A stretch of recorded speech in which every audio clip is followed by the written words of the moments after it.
But at the same time, he cashes in on his prize. Does it get to another level? Like, what if she's still single? She thinks it's a prize, right? But what's the end game? There's a prize at the bottom of a damn Cracker Jack box. I mean, we're going to Chuck E. Cheese today, and my kids are going to get a couple of prizes. They're going to turn in some tickets and get prizes. Like, okay, it's a prize. It's just not a big prize.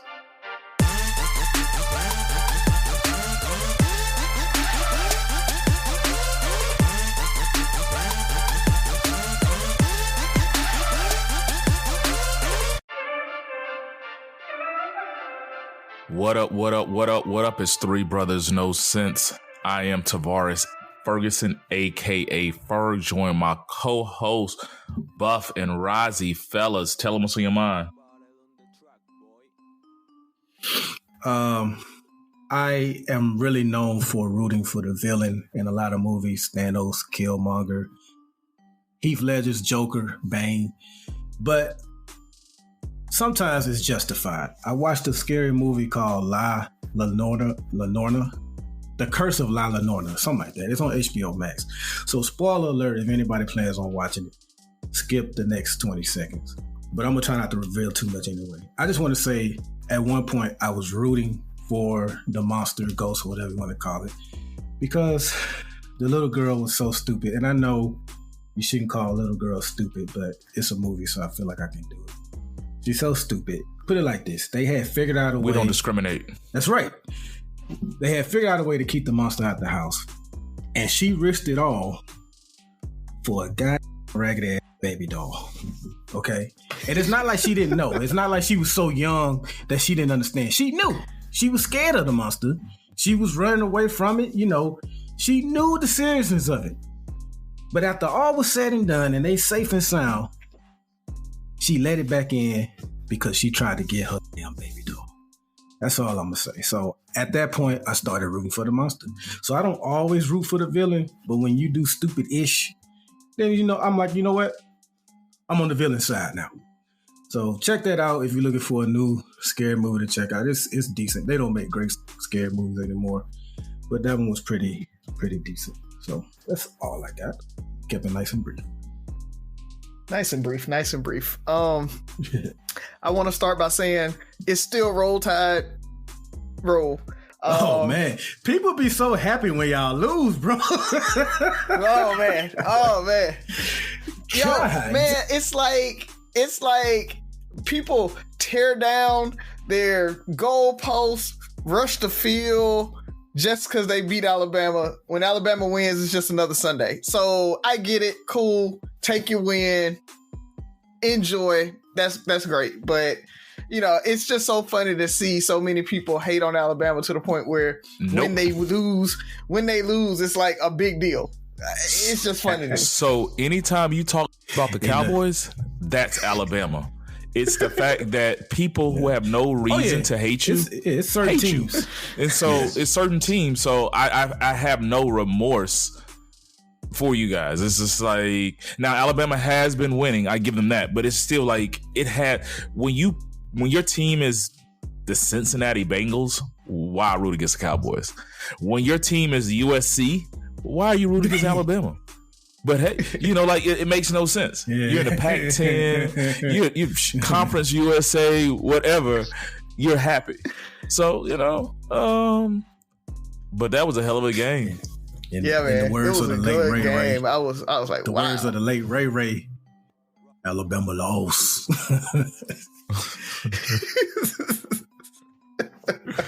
We got to put that clip up. Yeah. But all three of our teams lost yesterday. Did they? Auburn got Auburned. Mm-hmm. Yeah. Florida State. Yeah. Florida State. Yeah. Mm-hmm. Yeah, that's true.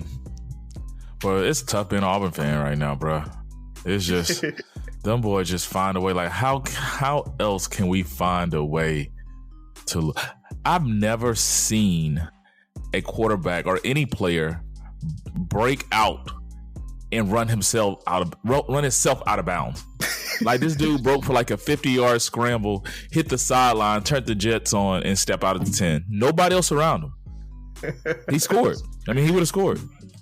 Made it to the end zone is like, oh yeah, you stepped out about the 10.5 yard line. I'm like, dude, we just finding ways to make the game interesting. So, but my bad, Buff. What do you have? Oh, Buff went. I did want to talk about Cartoon Network is merging with WB Animation.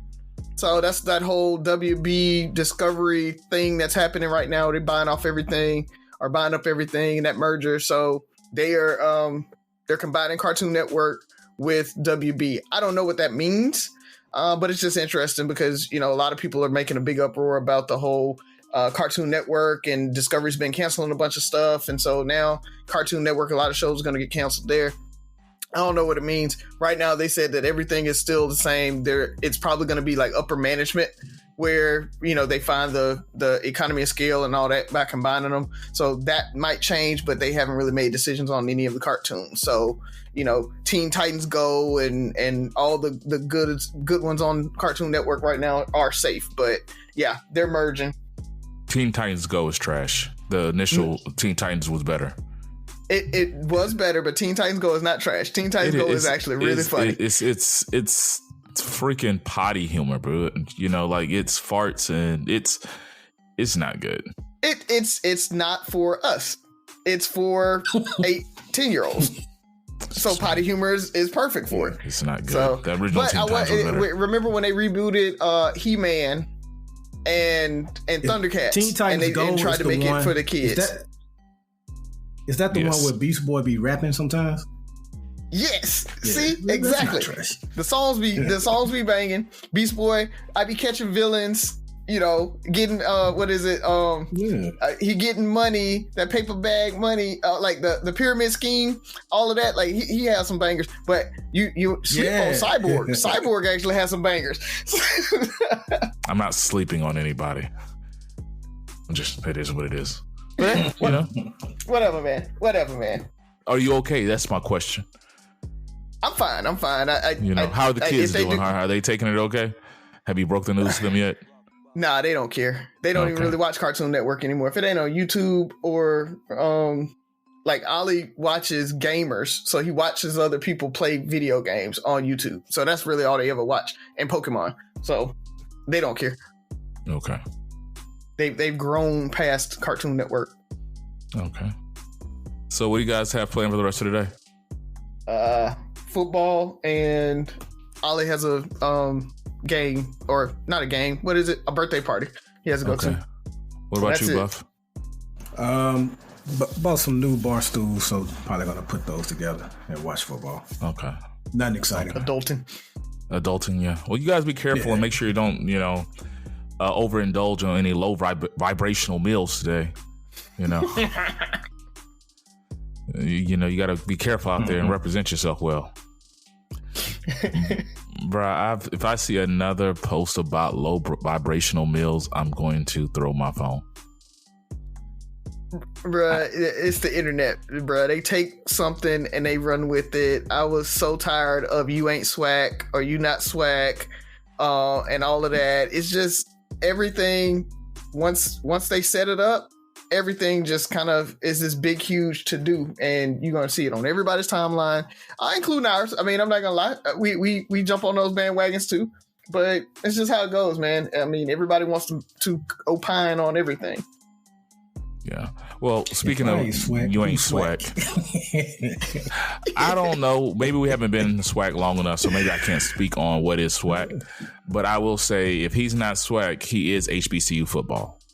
Yeah. Yeah. And he's doing it for the culture. He's doing it for everybody, and it's just not the swag or whatever. So, tip of the hat to Brother Prime Time. Furthermore, I think, are you caught up on Game of Thrones? Yeah. We had a bunch of finales this week. We had She-Hulk. Have you both seen that? Yeah, it was actually really good. What are your thoughts, Buff? The finale. It was good. I mean, the ending, maybe y'all know better than I do. I was like, I don't know. It didn't have a conclusion, so to speak, to me, but the episode was good. Enjoy seeing. Do I spoil it? There. Go for it. Devil. It's been a week. Yeah. It was okay. I was unimpressed. I just was like, I expected more. I think the second to the last episode set it up to the point where you thought it was going to be more of a climax or something. It was entertaining, I guess. It was different. So, yeah, and that's what She-Hulk was really set up to be, is just different. Like, wanting to not do the same thing. Like when she went and sat with Kevin and kind of explained that this is like an old Marvel trope and it's annoying. It's the same thing. And, so I wanted to do something different. It was pretty dope. So you committed to the spoiler. What? Everything on the internet's talking about how she met with Kevin. All right. Some people might have avoided the show, the internet to do that. But hey, it's been a week according to Razi, so. Exactly. And we started talking about the show, so they could have skipped if they wanted to. Look, you can't review anything without semi-spoiling. That's not even a spoiler. Buff just reviewed a movie and didn't spoil anything. He did spoil. He spoiled the whole plot point. I don't think so. That's not spoiling. Even prefaced it with, "This is a spoiler." And listen, that movie is 3 years old. Hey, that movie is 3 years old, man. He still didn't really spoil it, but hey. So it's definitely, the time has passed. Yeah, definitely. But I always say you committed. Like, I'm about to go all the way. You ain't go all the way in. Thank you. But you went in. Not Game of Thrones. Ring of Power. That I didn't watch yet. Oh, let me tell you about that. You will be shocked. Maybe you're not. Maybe you'll see it, but you will be shocked. I'll give you that. So, a lot of good things. I think that was a season finale. If that wasn't, then we're in for a hell of a finale. Well, is Sophia around? Let's just go ahead and jump into it. She's not. But I have a pretty good joke. I was watching some of the news, and they taught a wolf to meditate, so now he's a werewolf.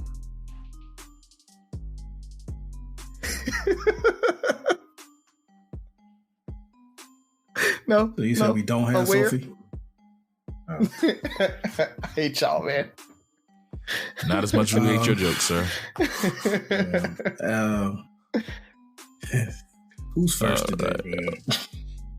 Let Razi, go ahead and redeem yourself. Hopefully you have a good question. My dad works in B2B marketing. He came by my school for career day and said he was a big ROAS man. Then he told everyone how much he loved calculating his return on ad spend. My friends still laugh at me to this day. Not everyone gets B2B, but with LinkedIn, you'll be able to reach people who do. Get $100 credit on your next ad campaign. Go to linkedin.com/results to claim your credit. That's linkedin.com/results. Terms and conditions apply. LinkedIn, the place to be, to be. Hey, Fidelity. What's it cost to invest with the Fidelity app? Start with as little as $1 with no account fees or trade commissions on U.S. stocks and ETFs. That's music to my ears. I can only talk. Investing involves risk, including risk of loss. Zero account fees apply to retail brokerage accounts only. Sell order assessment fee not included. A limited number of ETFs are subject to a transaction-based service fee of $100. See full list at fidelity.com/commissions. Fidelity Brokerage Services, LLC, member NYSE, SIPC. Hopefully, maybe. We'll see. I got two, and I'm depending. I'll go last. I got two. Depends on where your conversations go. So there was a wise man that once said that nanny is not a birthday gift. And so I was talking with a friend of mine over the weekend, and she was just kind of telling me how, she's semi-celibate, not celibate, but to the point where like she's saving it for the guy that she thinks would be her, husband or whatever. And she was like, because, my is what she said is the prize. And I vehemently disagreed with that. And so we went through the conversation, but I wanted to kind of open that conversation up for you guys and see, is prize, is that the thing that's like, oh, we officially in a relationship now because I got the nanny? You want to start, Barth, or you want me to go? Just no, it's not the prize. Elaborate, brother. Let me guess. There's a prize and pussy, isn't it? Right? Is that what it is? Is that your elaboration? It's a mutual exchange. I guess it depends on your mindset, though.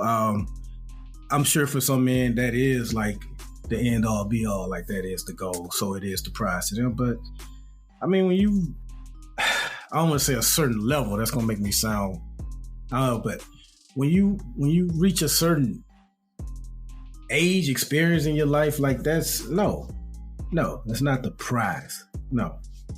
So that's all the elaboration I got. No. Okay. And what the hell is semi-celibate? Okay, let's go there first. She kind of get the is tip that in, like kind of pregnant? Yeah, like what is that? I just let him stick the tip in. I don't know. No, she will. She'll do when she wants to. She wants to. Yeah, she will when she wants to. She's not like quote unquote celibate. She's not officially celibate. What she is she's very particular about who she has sex with, and it's like you got to be her boyfriend, long-term boyfriend. It's like being in high school where like the dude will be like, yeah, I'm your boyfriend, so he can smash, but not really be her boyfriend. And so it's like, but she won't smash if she's not in a relationship. So how many times has she cashed in on this, like the value of this prize?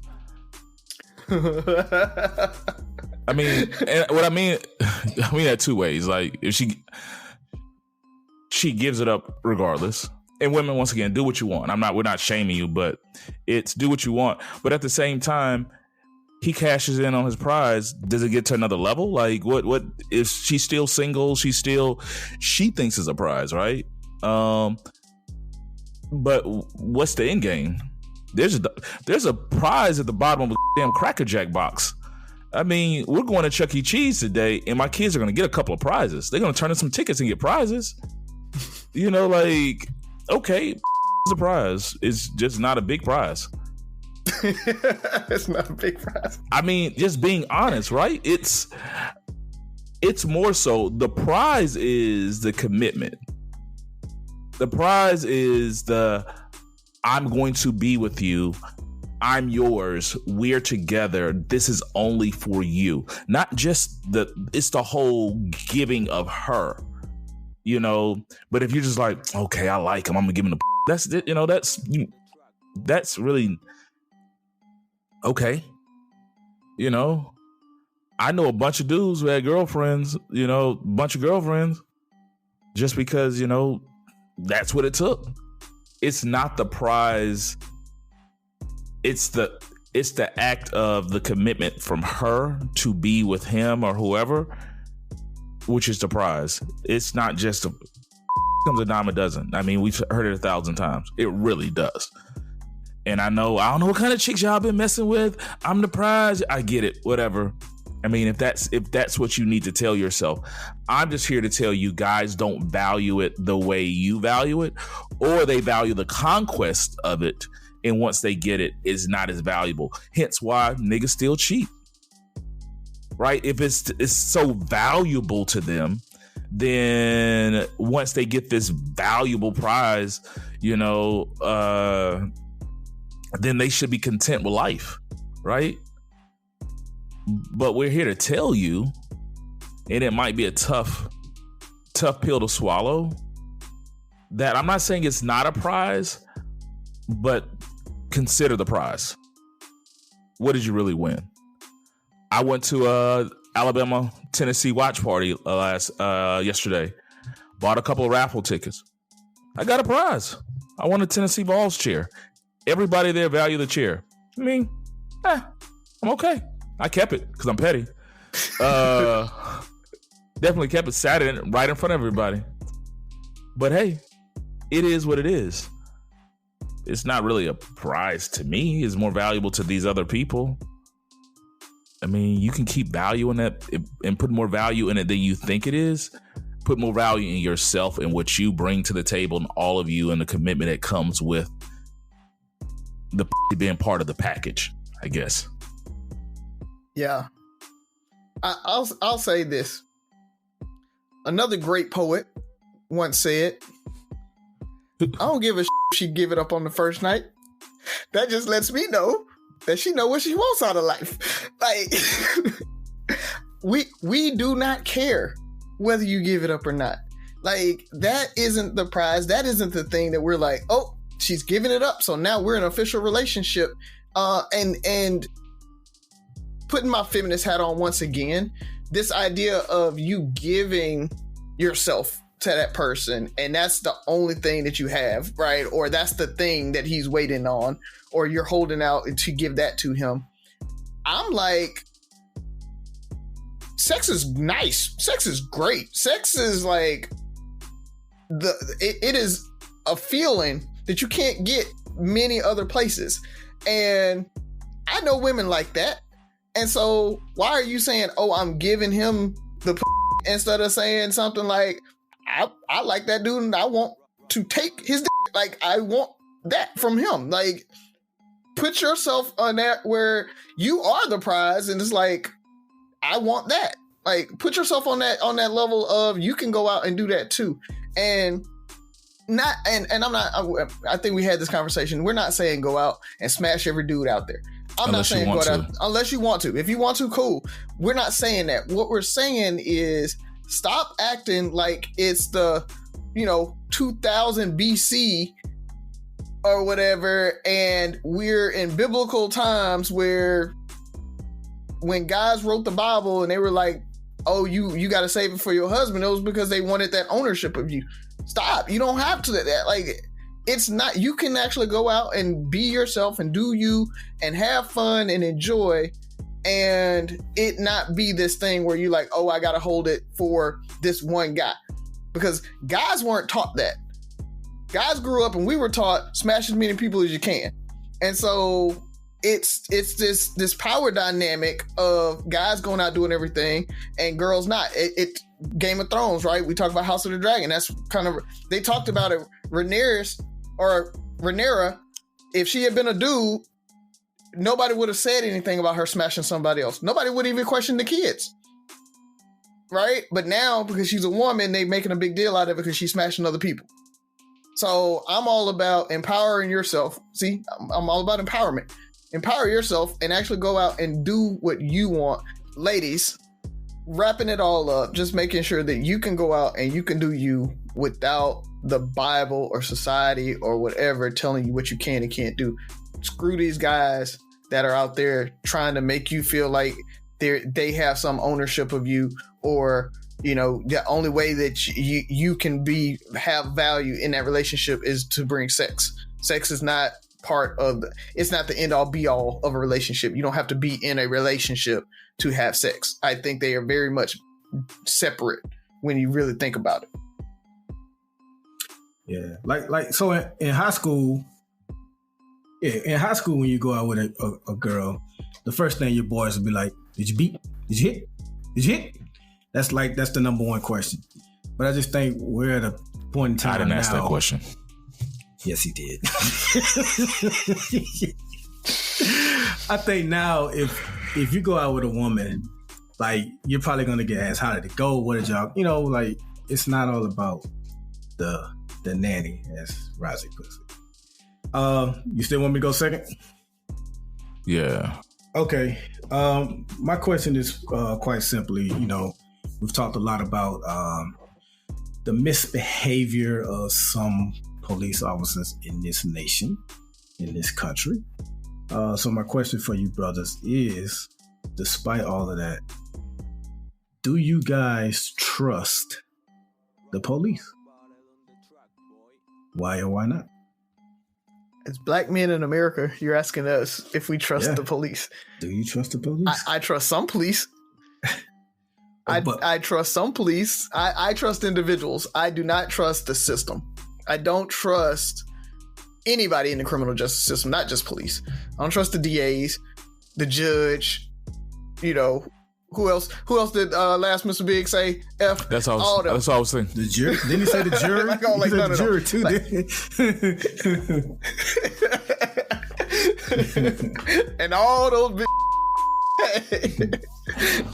yeah. But nah, it's like the problem is that you can't trust them because you don't know which ones, and at any moment are they gonna shift into what I call asshole cop mode.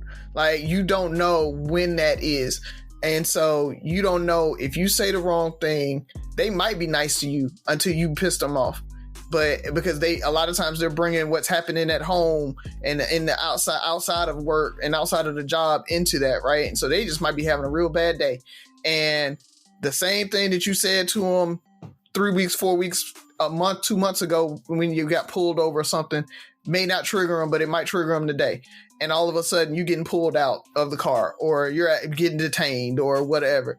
And the law is written so broadly for a lot of things that you really don't know. Like, a cop can arrest you at any point pretty much, right? And they can make up some kind of obscure thing to do and say that you did. And that's the part that scares most, especially black men. It's like, we don't know at what point and what cop we're getting and what personality we're getting and what's going to happen. And then based on that, what location you're in, what system you're going to go through, that charge might stick, right? And so, no, I don't trust them, because you have to be on your P's and Q's anytime that you interact with them. So that's why you just really can't trust them. The fact that I'm watching The Wire right now does not help with this situation. But I'm going to take a step back. I'm not going to say I don't trust the police. For one, trust is a very crazy notion. And so I kind of think about, like, it's not that I just don't trust them. It's like, it's more distrust. And I'm like, I kind of looked up. I assume if I get stopped, 9 times out of 10, nothing's going to go wrong. Right? Nothing's, I'm 41 years old. Thank God I haven't had any serious incidents with the police. Right? So the numbers show in my situation that it's not going to turn out bad. It's more mistrust. It's kind of, there's a wariness that comes anytime there's that interaction. It's not that I don't trust you. It's kind of like, but I'm watching you, and I'm aware of the situation. I'm moving a certain way because there's not a full trust. I don't expect something to happen, but I'm watching to make sure, looking for those cues if this starts to go sour. And even then, what can you do if it starts to go sour? I think we talked about this a while back. Who are you more fearful of? I think we said gang members, police officers, or I don't know what the third one was. It might have been like serial killer or some, Unabomber. I don't know what the hell it was. But at the end of the day, it was police, because our daily interactions will find us around them more. But at the same time, we all know police officers.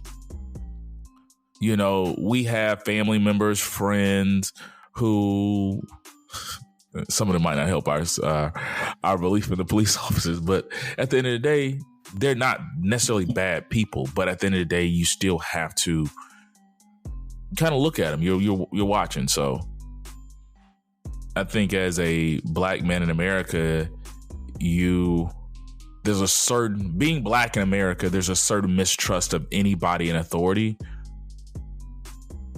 Just people, period.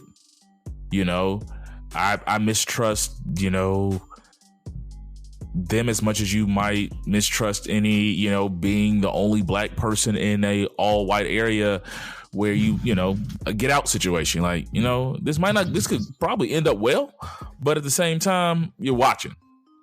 You know, you're always wary. So it's on you. I believe it was Officer Slager who shot, I think it was Walter Scott in the back as he was running away from him. And not just Slager, but Slager and a couple of his co-workers were beginning to write up the police report saying how Scott had a gun. I want to say they were going to plant like a weapon on him or something like that. We just saw recently in Uvalde, Texas, how at the beginning, the police department were rushing to make themselves as heroes. And then as more and more information come out, it's gotten to the point now, if I'm not mistaken, I believe the city has like suspended that entire police department or something extreme like that, because it showed that not only were they not necessarily heroes, but they waited in an unreasonable amount of time to where kids got killed that shouldn't have. And then I want to bring the attention to, especially for, we may have some Inspire You listeners that don't follow us on social media yet. You should. Three Brothers No Sense, Facebook, Instagram. We made a post a couple of days ago, and I just want to read this to all the listeners. The first post is from the National Fraternal Order of Police in Philadelphia, and it has a female police officer holding a little black kid. And the post says, "This child was lost during violent riots in Philadelphia, wandering around barefoot in an area that was experiencing complete lawlessness. The only thing this Philadelphia police officer cared about in that moment was protecting this child. We are not your enemy. We are the thin blue line, and we are the only thing standing between order and anarchy." That's the first post. The second post is a few months later, reported by NBC News, referring to that first post. The city of Philadelphia will pay $2 million to a black woman who was pulled from her car, beaten by officers, and had her toddler used for social media fodder by the police union, officials say. I say all that to say, yeah, I trust police, but their word is not Bible. As Razi said in his answer, they're humans. They have an agenda at times. They, make mistakes and want to try to cover it up. It's like any other entity in America. But I feel like for years, especially what Black people have experienced, is that when it comes to us being at the mercy of police officers, their word is taken as gospel and no type of investigation takes place whatsoever. And too many times we've been the victim of things that we didn't do at all, or that were not as extreme as written up by some police officers. So I do think it's an institution that we definitely, I'm not with the get rid of police crowd, I feel like we definitely need them, but their word can't be taken without a yeah, but we at least need a yeah, but. Like they arrest somebody or whatever like that, and it's like, okay, yeah, but let me see your police report. Let me see your police camera, your dash cam, any of that stuff. We can't just take their word 100%, and I think that's okay. I mean, we have systems in place to check up behind that, and I think that's okay. But to just trust them 100% as some people would like for you to, I don't think that's feasible. Yeah. And if you want a good like science fiction view of this, Andor on Disney Plus, it's the new series for Star Wars. There's a Blue Lives Matter dude in there, and even though it's there, it feels just like it's downtown Mobile or something like that. It's actually a really good take on it. So if you're not into like the Jedi and all that stuff, it's a good take on just being able to kind of get exposed to the Star Wars universe without all the Jedi lightsaber and all that stuff. So that dude, boy, pissed me off.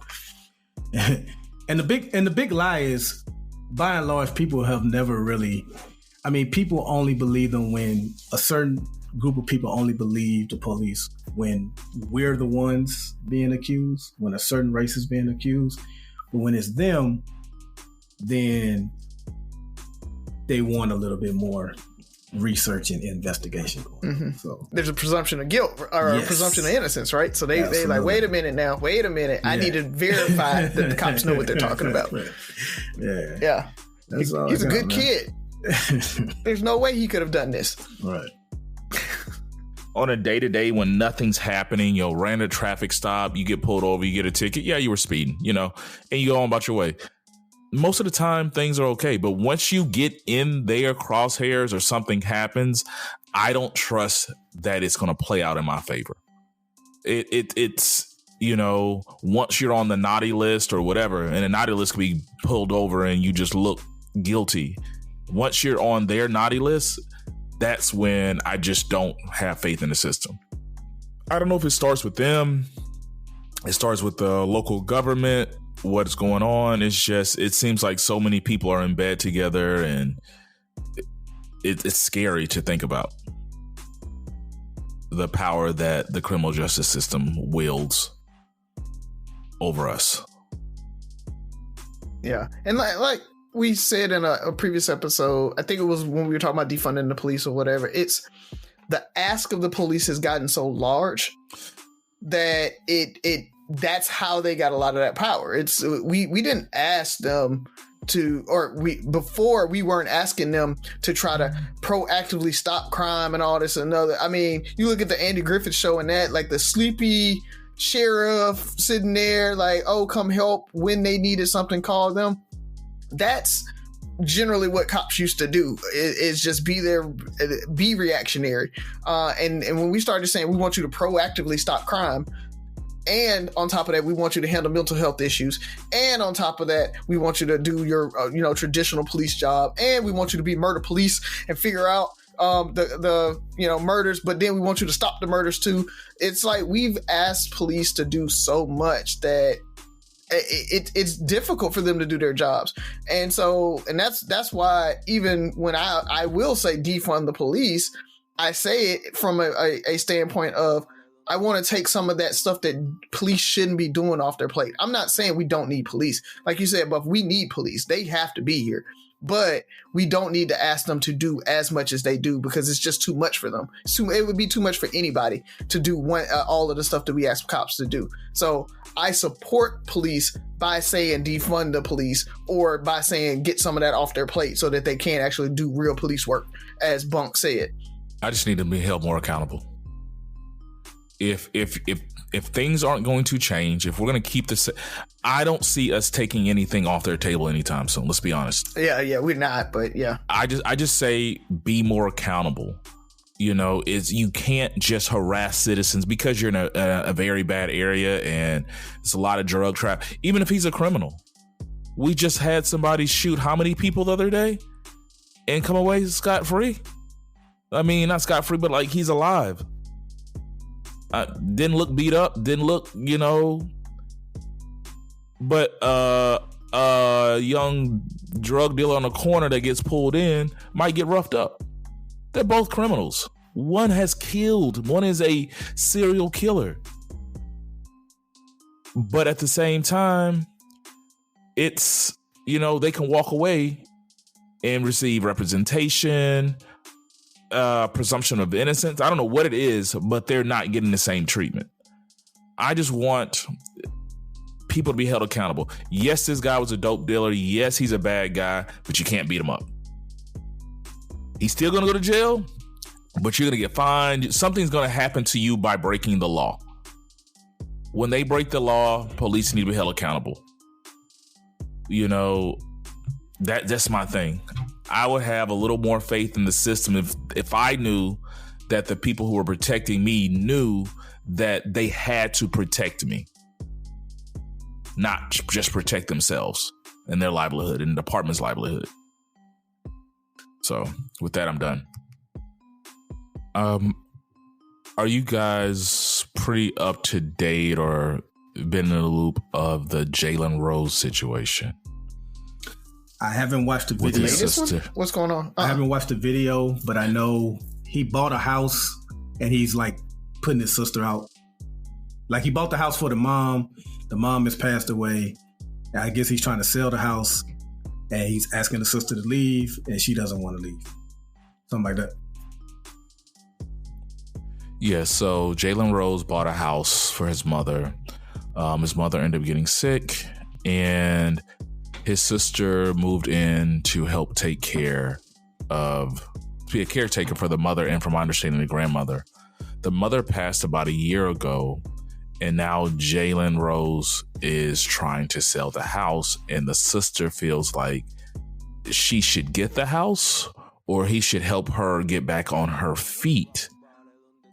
And he's just wrong for not helping. I guess that's the easiest way to sum it up.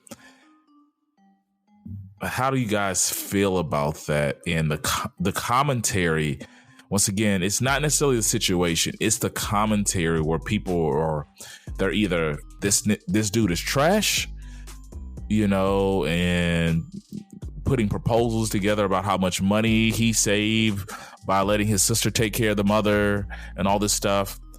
And then you have people that take another stance on he's, he doesn't have to give her anything. How do you guys feel about the whole the situation and the conversation? You want to go first, Buff? I know I jump in first a lot. So without knowing all the facts, I always have to start it off with that. Without knowing all of it, and I haven't even watched the video, but from what I know, he's not obligated to let the sister live there. Would it be nice if he did? Of course it would be nice. I don't think anybody disputes that, but we also don't know the dynamic and relationship between him and his sister. We don't know if he's told her over the last year or two, like, hey, next year I want to sell it out. Because yes, Jalen Rose has money, but that doesn't mean that he's not looking for ways to, expand his portfolio or whatever, or be in a better financial situation. You never know. And sometimes when people are in his position, they don't have the money that we think they do. So we don't know what his financial situation is or anything like that. What we do know is he owns the house. The sister does not. And the owner of the house has asked, take the relationship out of it. Take the fact that he's asked her to leave and it's not her house. It's really pretty much that black and white. The only nuance is when you get into the fact that is his sister, and should he or shouldn't he let her stay and things like that. That's the only place that opinions can come in at. But at the end of the day, for whatever reason, whether we agree with it or not, he's asked her to leave, and her recording it and posting it on social media and getting likes and sympathy does not change the fact that he owns the house and wants her to leave. So that's what she's going to need to do. Again, I want to reiterate, it would be nice if he let her stay there or help her get on her feet, as you said, but she's a grown woman. None of that is his obligation. But how do you feel about the fact that people are leveraging her being a caretaker for the mother for however many years? I think maybe 3 years or so. And like, well, a caretaker is going to be $70,000, $80,000 a year. So he actually saved money and should be thankful. And what are your thoughts on that? And then Razi, you can jump in after that. Okay. I see that and raise you. How much money did she save not having to pay rent or mortgage or I'm assuming utilities and stuff? Okay. So, she took care of her mom. Food. He probably handled all of that. Exactly. Okay. So it's not like she didn't benefit. She benefited as well. Yeah. I mean, when you talk about the whole her being a caretaker, that's her being a daughter, right? Like, don't act like Jalen was the only one that had to take care of mom. I got mom a house and a place to stay. You take care of mom. We took care of mom now, right? So it's not a Jalen saved money by her taking care of mom. It's like they took care of mom together. She did what she could do. Jalen did what he could do, right? That's how taking care of your parents works. I don't get this idea of, Jalen being the only one that had to take care of mom. So that's dumb. That makes no sense from them. But like Buff said, the owner of the house wants to sell the house, period. She can buy the house if she wants the house, if she wants to keep it. It's not like it's their house that they grew up in, that we got sentimental value in, and it's air property and all of us have a stake in it. This is my house. I bought for mama to stay in as she got older. And now that mama's dead, it's still my house. And with what prices are right now on houses, I'm trying to get out of this house right now before I lose $100,000, $150,000 over the next 6 months, a year. It's the perfect time for me to sell the house. But you got it though. Don't matter if I got it. I can't remember. I was talking to my homeboy. He was asking me, how do you save, Razi? How do you save? And I said, if it ain't in my checking account, I ain't got it. Y'all can be like, oh, you got it all day long. I ain't got it. If it's not in my checking account, it's not money for me to actually spend. That is my savings. That is my investments. That is that. And I treat it as such. Because he has money, because he has the assets, because he has everything, doesn't mean that he wants to just give that away. He doesn't want to give a house away to his sister. If he wanted to buy his sister a house, he would have bought his sister a house already. And he doesn't have to buy his siblings houses. So, but because she's staying there, that doesn't mean that he has to give her that house. And that's what it seems like she wants. So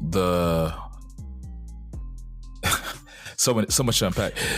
So the funny thing is there were a lot of comments on this. You had something to say, Buff? I was just going to say, I would love to see at what lengths did she take care of her mom? Because I've up close and personally seen relatives move in with the mom or the grandmother, and their definition of taking care of them is like, cooking their food and bringing them water. But don't act like that doesn't, like, just because she says she was, that don't mean like she was there wiping her, bathing her, administering medication to her and stuff like that. People have different definitions of taking care of. For all we know, she just saw a way to go live somewhere for rent free, and long as I go do mom's laundry here and there, I'm good to go. I'm taking care of mom. I thought the same thing. They just wanted somebody there 24/7 for the most part, even when nurses and everybody else was there. I get it. So that's what I would think would happen. I don't think Jalen Rose or his family would sit there like, okay, you're going to do everything under the sun. They probably put it in a situation, hey, we just need somebody there with mama, in case something goes wrong. They can be there with the nurse to watch her if, when the nurse isn't there. But the funny thing was, and somebody pointed this out on the comments, is the opinions were almost a gender divide. And it wasn't everybody by any means, but when you think about it, and we probably can all guess how each gender, their thoughts, which side they leaned on. Knowing that, how do you think that plays into it? How do you think, what does that say? For me, the overarching thing was, and they call it, she felt entitled to the house. And it's entitlement versus not being entitled. You do something, if you do something for somebody, you should get something in return versus, this is kind of just life. We do shit, and because that's life and you have to do it for people. What are your thoughts on this gender divide and what it was saying? I would say, I don't know if it was probably a gender divide, but I think it was coming probably more so from a financial leader versus somebody who's not the financial leader in the household or don't see themselves as a financial leader, right? I feel like a lot of those women that are very successful and like on their own, I'm independent type thing, maybe even more so on Jalen. If you own property, if you own rental properties and stuff like that, I'm sure you're probably on Jalen's side versus somebody who is renting and that type of thing. So I think it may have been a more economic thing as well. And just so happens that most men, because we're going to talk in generalities here, most men, usually are the financial lead in their households, right? And women usually kind of give that up, and that's the expectation in a traditional relationship. So let's just call it that. And I think that's where that gender divide comes from, is women not kind of thinking that way of, I got to make sure that my portfolio handling all that.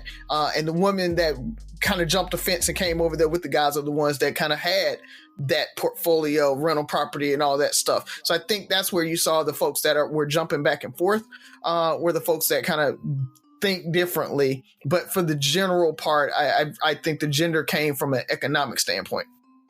Just my opinion, though. Buff? I'm not as optimistic as Razi is. You know how I feel about this kind of stuff. I think,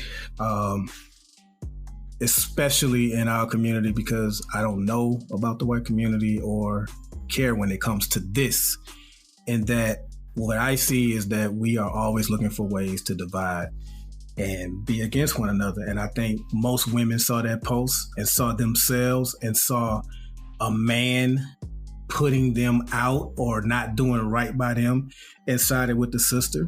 And I think most men saw themselves in Jalen and saw a woman once again trying to, I guess, take advantage of the situation and things like that, and expecting things. I think a lot of men have the problem with women expecting certain things. And so you had the usual gender war that I see on nearly every topic there is to discuss, where we just divide by genders.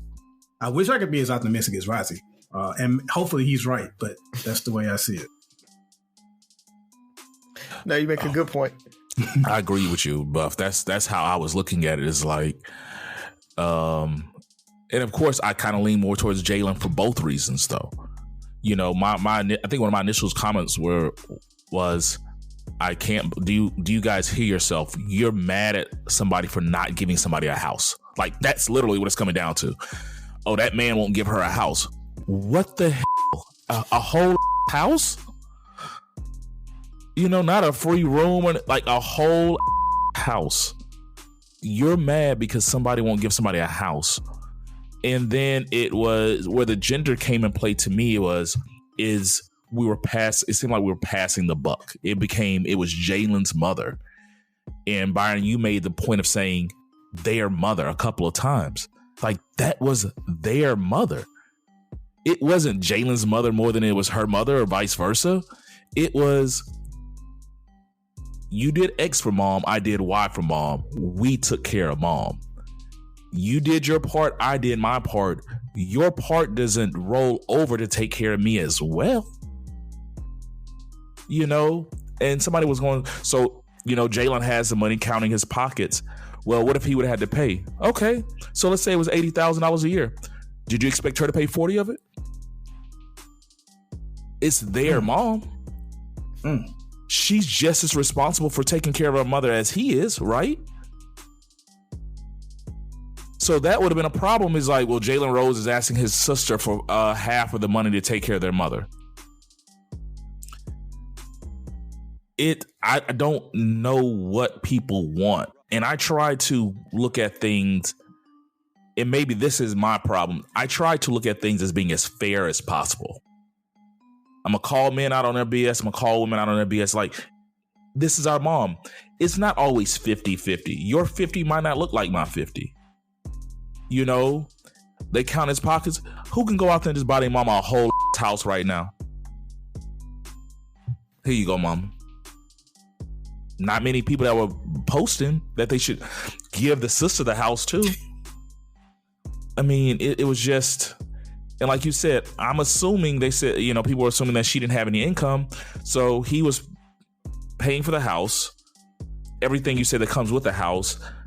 I can almost guarantee that he was helping the sister out and everybody else in the house to live, you know, food, whatever came with it.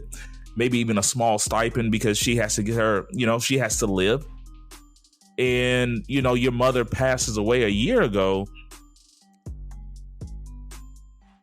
I don't know what the assumption was. Maybe Jalen didn't just say, you know, I'm giving you a year to move out. Maybe that would have been nice. But was he obligated to tell her, hey, I'm going to give you a year to move out? well, he pulled the rug from under me. We're adults. At what point do you think that you're going to have to take care of yourself? And he could have kicked her out the day after the funeral. And it would have been considered an asshole move. But at the end of the day, he's not obligated. And I'm not saying, the moral standpoint is right on his side. But at the end of the day, like you were saying, Razi, he owns the house. He owns the golden rule. He who has the gold makes the rules. Yep. And he has the gold in this situation, which is the house. I just don't know how we got there. And you know what I call this. And we got to get away from this. For today, let's call it ninja logic. We got to get away from ninja logic, where the morally or emotionally, going back to your post, your conversation the other day, Buff, emotionally we feel this and we're gonna hold fast to this. She felt so adamant about her stance that she recorded a video and posted it saying, hey, this guy's wrong, look what he's doing to me. It's like, you have no legal ground to stand on. If anything, the video might hurt her. I didn't even watch all the video. I got annoyed for the first, we can't just think that things should happen and that's the way they have to be because we feel this way. We have to sometimes have, right, law on our side. Maybe she should have put a contract together. I don't know what should have happened, but she didn't cross her T's, dot her I's, and now she can't hold him responsible for taking care of her or whoever. And it's just not her. I'm just saying in general, this is a situation where we're talking about people being entitled. And my over thing was ninja logic. We got to get away from just thinking because we think something should happen, then that's the way it's supposed to happen, rather than knowing the law, protecting ourselves, and putting forth the necessary precautions. But I'm done. Get away from ninja logic. Definitely. Let's go ahead and close it out, fellas. You know what's smart? Enjoying a fresh gourmet meal at home that you didn't have to cook. Meet Factor, your loophole in the laws of mealtime. Chef-crafted meals delivered with a tap, ready in just 2 minutes. You know what's even smarter? Treating yourself without cheating your goals. Factor is dietitian approved, chef prepared, and you plated.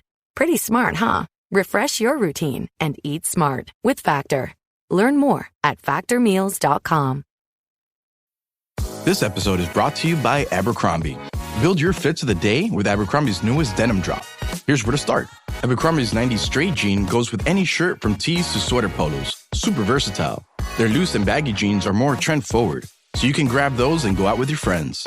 Abercrombie's denim fits come in a range of washes. Build your looks around Abercrombie denim. Shop online or in-store.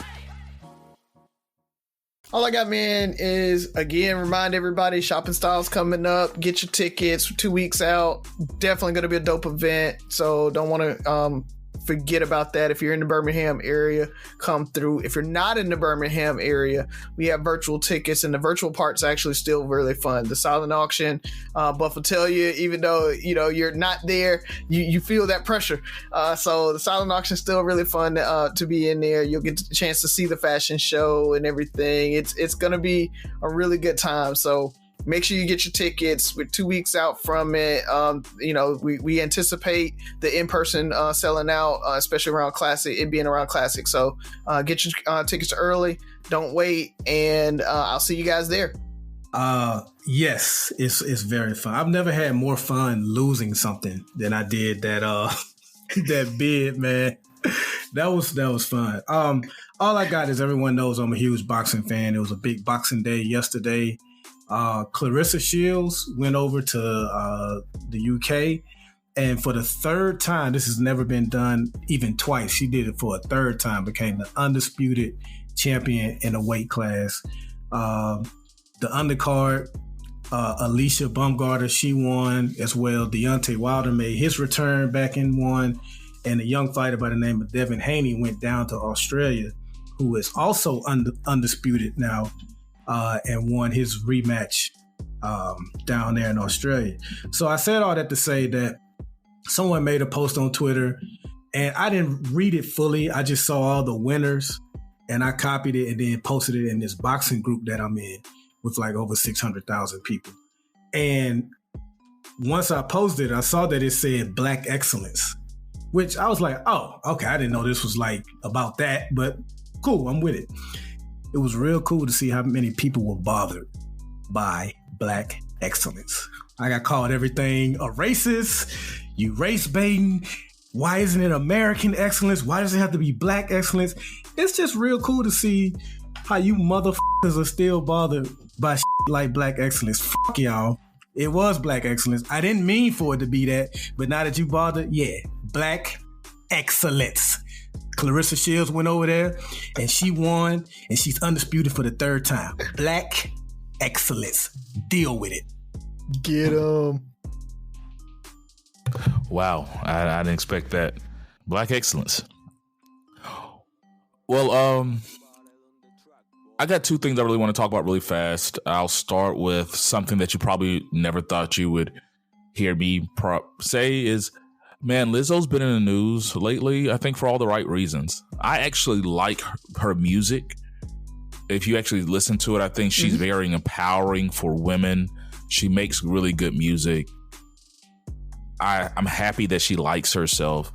She just goes a little over the top for me sometimes, and then it gets into the fans. It becomes a debate of, you know, things that we shouldn't even be debating. But she's just been in Vanity Fair. She's been in a couple of magazines recently, but just reading some of her articles and just reading up on her, she's a super dope artist. You know, I've seen a couple of interviews of hers. Really intelligent young lady, has a lot going on. I wish nothing but the best. I even hear rumors that Whoopi Goldberg wants to put her in Sister Act 3. Lizzo, keep doing your thing. She was on the red carpet, took some really good photos the other day, but you know, somehow Lizzo's gonna go Lizzo it up, and then she almost has, and don't take this wrong, like those Kanye moments where she's like, too much going good. Let me find a way to make a news story, and then you look up and like, God dang it, Lizzo.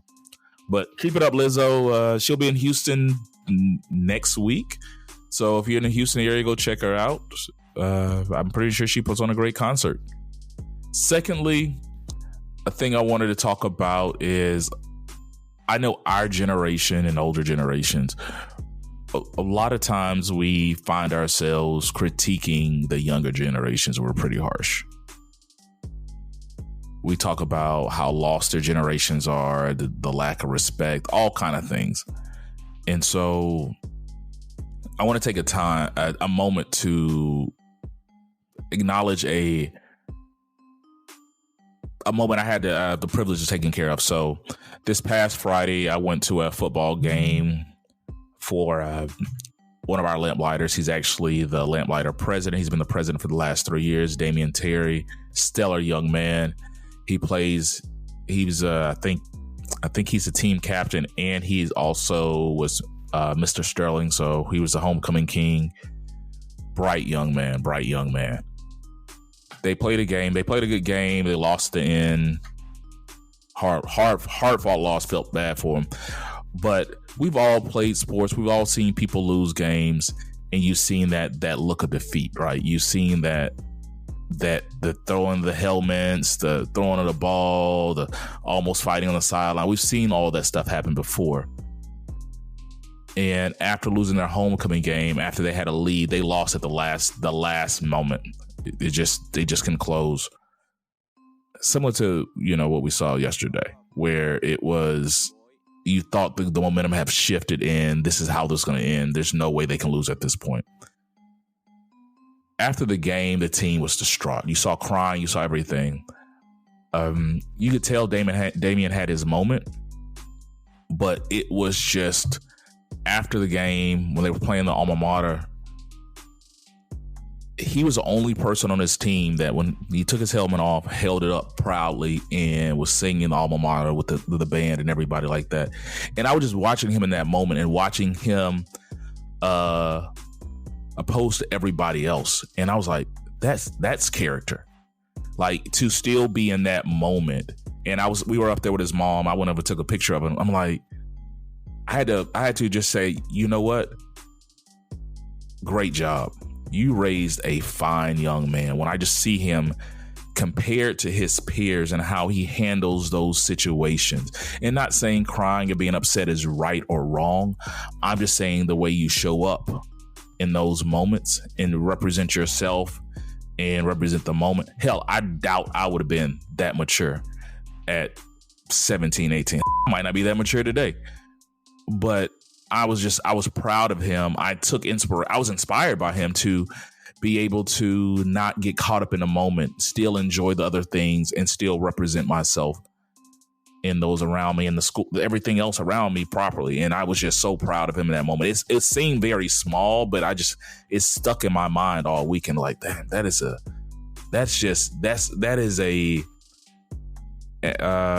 sign of great character. I called him yesterday. We talked about it, and I just wanted to tell him I was proud of him. So to his mom, Rashonda Inslee, she listens to us. She follows us. Hey, great job once again. Sorry for the loss, but the bigger picture is you've raised a great son, and your daughter is awesome as well. So good job. And with that being said, 3 Brothers No Sense, 6 Rules of Podcast. Listen, like, share, subscribe, comment, and most importantly, listen again. Talk to you next week.